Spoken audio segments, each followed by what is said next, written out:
Hello students, आज के इस ई लेक्चर में हम स्पेसिफिक हीट रेशियो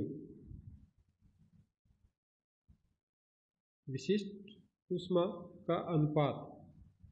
तो अभी हमने देखा या हम जानते हैं विशिष्ट ऊष्मा स्पेसिफिक Cp और Cv। तो Cp अपॉन Cv इसका रेशियो हमें निकालना है। एक तो ये चीज़ हम स्टडी करेंगे। उससे पहले हमें Cp Cv और R उसमें रिलेशन ज्ञात करना पड़ेगा, तभी हम ये Cp अपॉन Cv का रेशियो निकाल पाएंगे। Cp specific heat at constant pressure, Cv specific heat at constant volume और R गैस का लाक्षणिक स्थिरांक, characteristic constant of the gas या एयर, जो भी हम लें।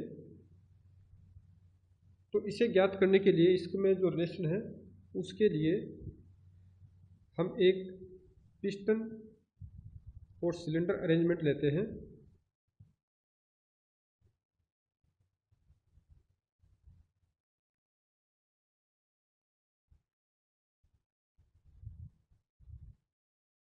एक सिलेंडर है,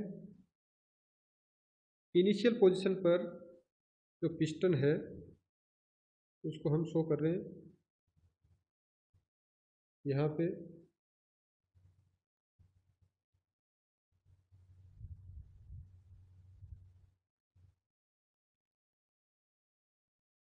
ये इसकी इनिशियल पोजीशन है।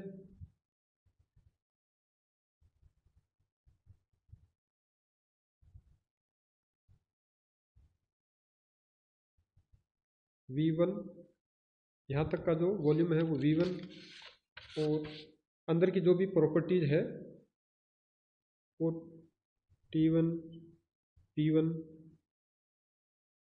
अब अगर हम इसको कांस्टेंट प्रेशर पर हीट दें तो सबसे पहले हमें अगर सिस्टम के अंदर का जो सिस्टम हमारा ये है, जो पिस्टन से नीचे और सिलेंडर की दीवार के बीच का जो एयर है वही हमारा सिस्टम है जिसकी हमें स्टडी करनी है। इसका प्रेशर कांस्टेंट रखना है, तो इसके लिए हमें क्या करना पड़ेगा, पिस्टन का फ्री मूवमेंट रहेगा तो इस पर हम एक फिक्स मास का वेट रख देते हैं या द्रव्यमान का रख देते हैं। तो इस पर हम एक W भार लगा देते हैं।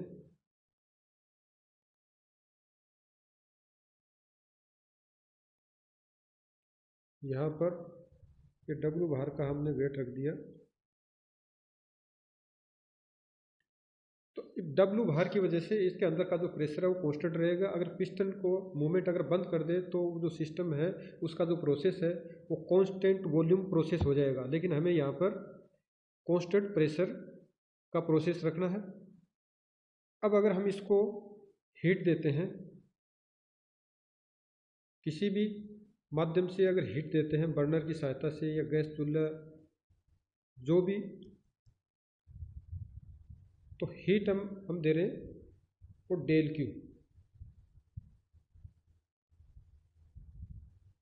क्यू हीट देने से जो पिस्टन का मूवमेंट है वो ऊपर की तरफ होगा। तो मान लेते हैं पिस्टन हमारा 2 पोजीशन पर पहुंच जाता है और वो पोजीशन मान लेते हैं यहाँ पर आ गई, इस पोजीशन तक आ जाता है।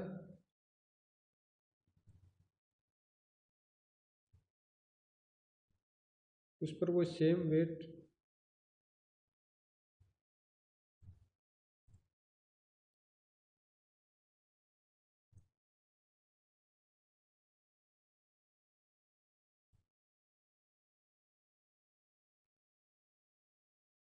तो हमारी जो पोजीशन, ये जो पोजीशन है ये पोजीशन है 2। तो 2 पोजीशन पर भी अलग अलग जो प्रॉपर्टीज है सिस्टम की वो हो जाएगी V2 P2 T2। लेकिन हम जानते हैं कि प्रेशर कांस्टेंट है तो P1 बराबर P2 दोनों के अंदर बराबर रहेगा। तो इस तरह से जो गिवन हीट है, तो हीट ने यहाँ पर 2 काम किए हैं। पहला काम, उसने सिस्टम की इंटरनल एनर्जी बढ़ाना या आंतरिक ऊर्जा में बढ़ोतरी। दूसरा, पिस्टन का ऊपर की तरफ मूवमेंट, पिस्टन 1 नंबर पोजीशन से बढ़ के वो 2 नंबर पोजीशन आ गया, तो इससे पिस्टन वर्क प्राप्त हुआ, मतलब कार्य प्राप्त हुआ। तो इसको हम इस तरह से लिख सकते हैं, जो दी गई ऊष्मा है डेल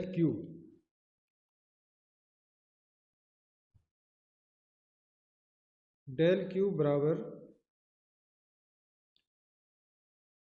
डी यू, पहला काम आंतरिक ऊर्जा में बढ़ोतरी, दूसरा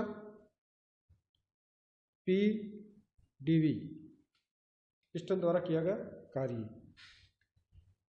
और यहाँ पर जो हमने ऊष्मा दी है वो कांस्टेंट प्रेशर पे दी है, और अगर जो सिस्टम के अंदर जो एयर ली है उसका द्रव्यमान m है, तो इसको हम इस तरह से लिख सकते हैं, m Cp डेल टी, ये हो गई दी गई ऊष्मा। तो दी गई ऊष्मा दो काम कर रही है, एक आंतरिक ऊर्जा में बढ़ोतरी, तो आंतरिक ऊर्जा का जो मान है, इंटरनल एनर्जी में जो बढ़ोतरी है वो हो जाएगी m Cv del T plus यहाँ पर प्रेशर कांस्टेंट है, और जो वॉल्यूम में चेंज है वो V1 से V2, तो वॉल्यूम में चेंज कितना, V2 माइनस V1 हो जाएगा। तो P V2 minus V1,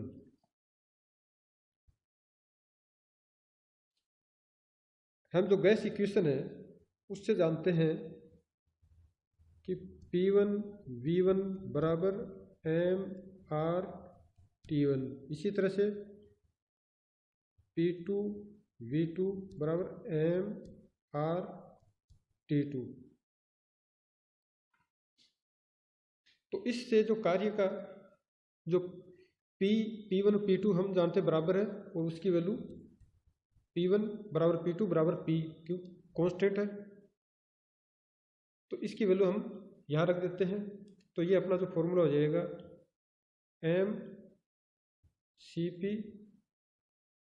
T2 minus T1 ये is equal to m Cv, और यहाँ पर भी जो temperature T2 minus T1 plus P1 V1 बराबर हम लिख सकते हैं R mR T1 और P2 V2 mR T2। तो यहाँ पर हो जाएगा अपना mR T2 माइनस T1। तो यहाँ पर दोनों तरफ जो टर्म कैंसिल हो जाए उसको हम कैंसिल कर देते हैं। तो यहाँ देखिए कि m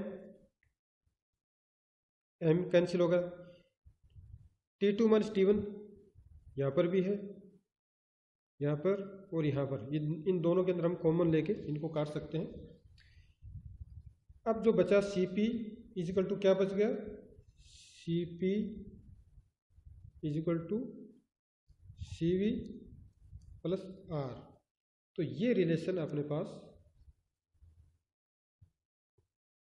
Cp बराबर Cv plus R, this means Cp की वैल्यू Cv से ज़्यादा होती है, और कितनी ज़्यादा होती है, गैस के कैरेक्टरिस्टिक कांस्टेंट के बराबर ज़्यादा होती है, या R बराबर हम लिख सकते हैं Cp माइनस Cv। अब इसकी सहायता से हम निकालेंगे Cp upon Cv, specific heat ratio.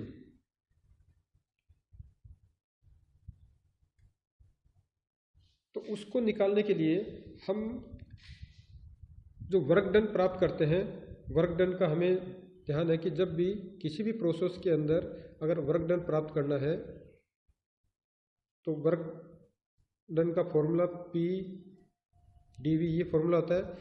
तो इसका जो इंटीग्रेशन करेंगे, अगर 1 स्टेट से 2 स्टेट तक, तो इसी तरह ये भी 1 से 2 किसी भी प्रोसेस के लिए हो सकता है। तो वो प्रोसेस, तो यहाँ पर जो वर्क है, वर्क को हम इस तरह भी लिख सकते हैं, 1 से 2 वर्क डन, 1 से 2, और यहाँ पर जो भी अपन प्रोसेस हम काम में ले रहे हैं उसके अकॉर्डिंग हमारा जो PdV है वो उसी के अकॉर्डिंग चेंज हो जाएगा। अगर हम बात करें कांस्टेंट वॉल्यूम तो ये 0 हो जाएगा V, अगर कांस्टेंट प्रेशर की बात करें तो इसका इंटीग्रेशन हो जाएगा। तो हम यहाँ पर ये क्यों करना चाह रहे हैं कि हम एडियाबेटिक जो प्रोसेस है उससे हम हीट निकालेंगे। तो एडियाबेटिक एक्सपांसन हो या एडियाबेटिक कंप्रेशन हो या जो पॉलीट्रोपिक प्रोसेस है उससे भी हम निकाल सकते हैं। पॉलीट्रोपिक प्रोसेस का जो फॉर्मूला है वो PV⁴n होता है। तो अगर हम पॉलीट्रोपिक के निकालने तो n की जगह अगर गामा रख देते हैं उसकी वैल्यू, तो वो एक तरह से क्या हो जाएगा, पॉलीट्रोपिक प्रोसेस हो जाएगा। तो रेशियो निकालने से पहले हमें एडियाबेटिक प्रोसेस में वर्क डन निकालना पड़ेगा। तो इसके लिए हम एक प्रोसेस लेते हैं। अगर हम पहले पॉलीट्रोपिक के निकालें तो उसमें n को रिप्लेस कर देंगे गामा से, तो वो हो जाएगा हमारा एडियाबेटिक प्रोसेस में work done.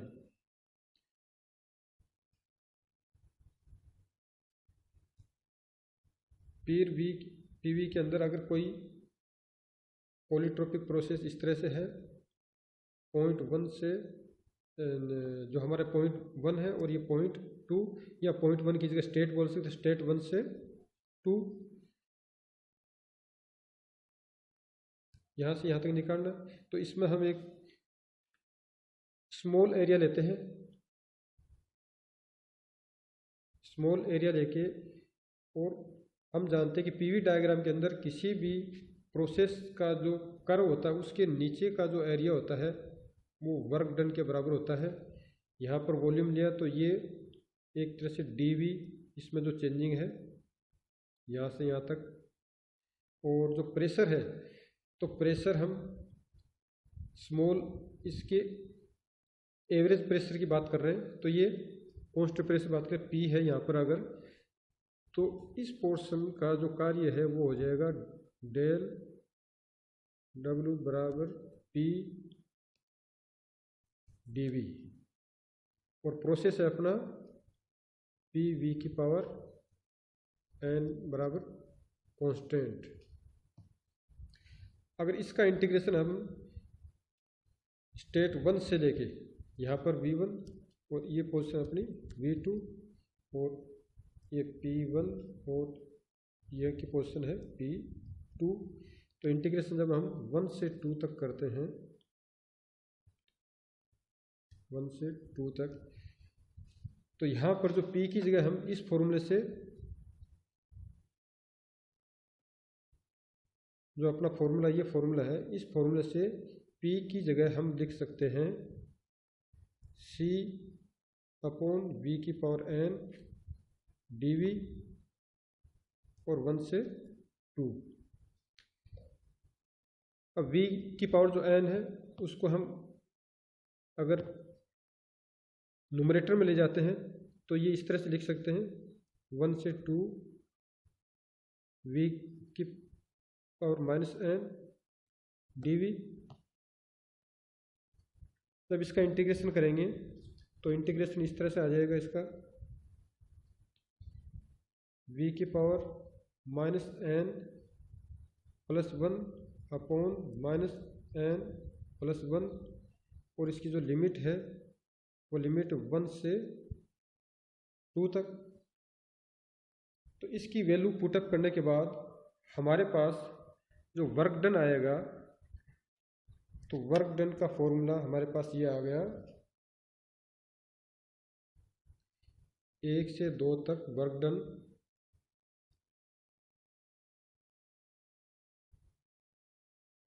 P1 V1 minus P2 V2 upon n-1, ये फॉर्मूला आ जाएगा। और इसी को हम अगर R के रूप में लिखना चाहें तो ये फॉर्मूला हो जाएगा अपना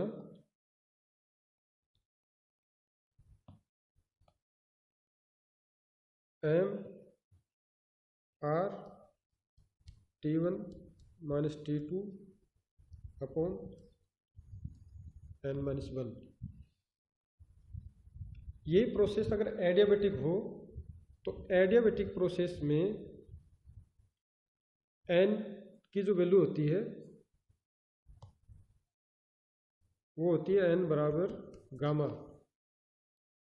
तो अपना जो वर्क डन है वो 1 से 2 एडियाबेटिक प्रोसेस के अंदर हो जाएगा m R T1 minus T2 upon gamma -1।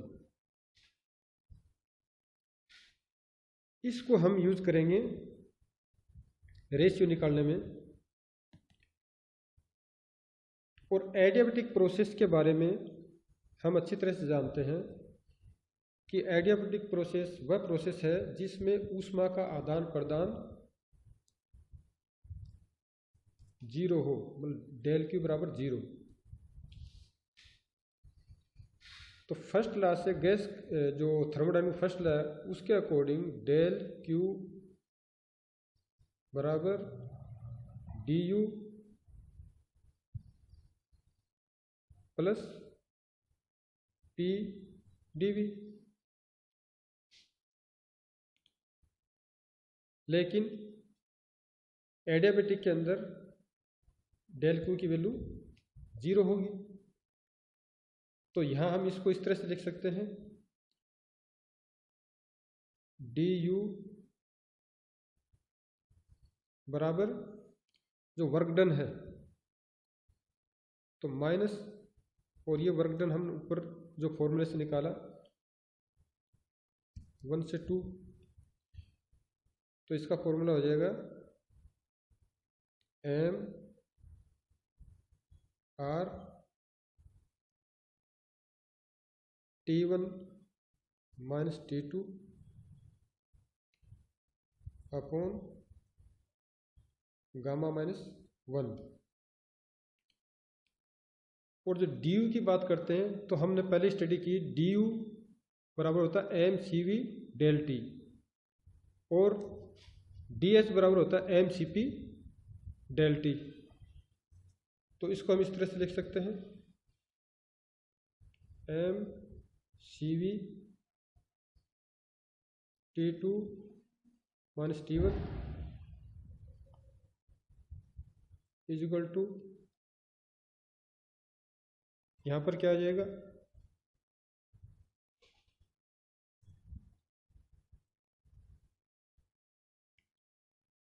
M R, ये माइनस चिन्ह को हम ब्रैकेट के अंदर में ले जाएंगे तो ये हो जाएगा अपना T2 minus T1 upon gamma -1।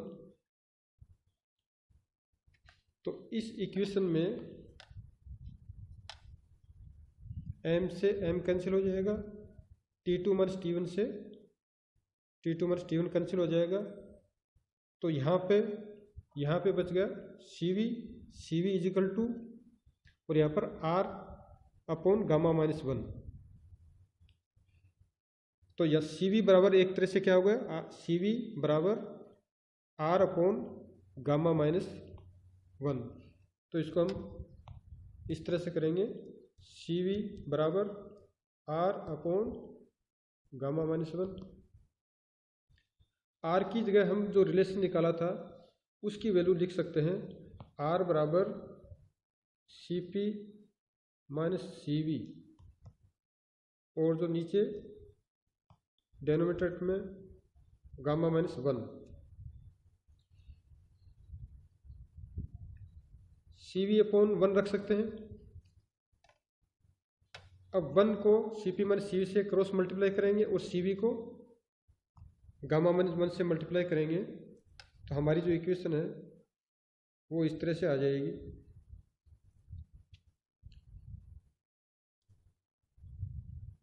C V gamma minus 1 equal to C P minus C we.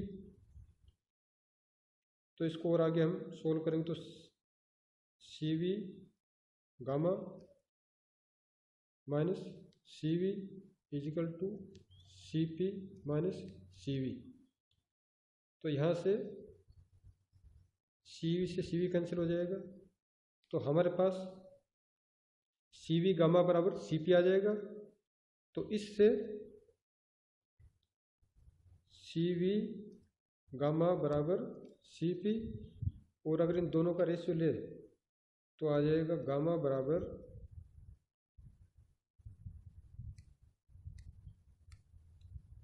इन दोनों का रेशियो ले तो गामा बराबर आ जाएगा C P upon C we.